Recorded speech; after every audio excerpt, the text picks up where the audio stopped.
Avec les nouvelles preuves que j'ai apportées à mon badge, il m'a paru important de faire reconnaître ces nouvelles expériences. C'est bien vu, puisque la reconnaissance ne s'arrête pas à l'obtention du badge. Une structure t'a remis un badge, mais ce n'est que le début.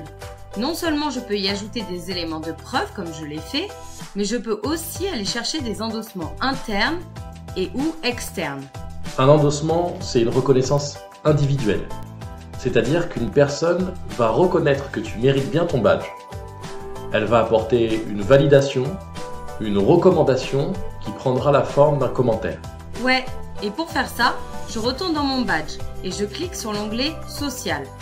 En dessous des paramètres de la visibilité de mon badge, il y a la mention « Demander un endossement ». C'est ici que je vais pouvoir demander un endossement. Quand je clique dessus, une phrase par défaut s'affiche, mais il m'est possible de personnaliser mon message et ma demande en tapant le texte que je souhaite. Ensuite, je vais cliquer sur les utilisateurs auxquels je souhaite envoyer ma demande d'endossement. Comme ceci.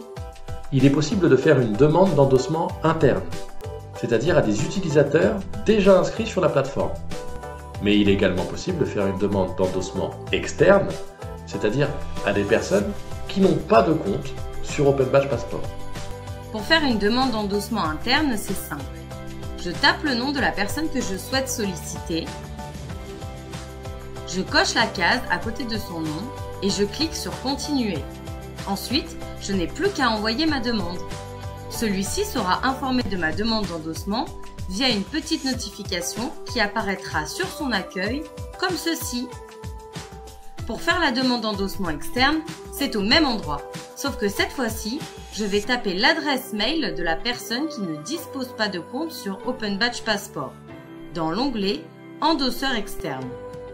Je peux même en ajouter plusieurs à la fois si je le souhaite.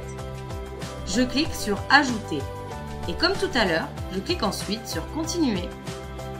Il ne me reste plus qu'à envoyer ma demande. La personne recevra ma demande cette fois-ci par mail.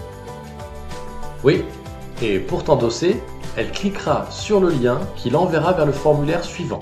Sur cette page, la personne sollicitée va pouvoir endosser ton badge, c'est-à-dire expliquer en quoi, d'après elle, tu mérites bien cette reconnaissance. Pour ce faire, elle se contentera de mettre un commentaire ou bien d'ajouter des images, des fichiers qui viendront illustrer son propos. Ça, c'est dans le cas où la personne accepte de m'endosser, car elle peut aussi décider de le refuser en cliquant sur Delete.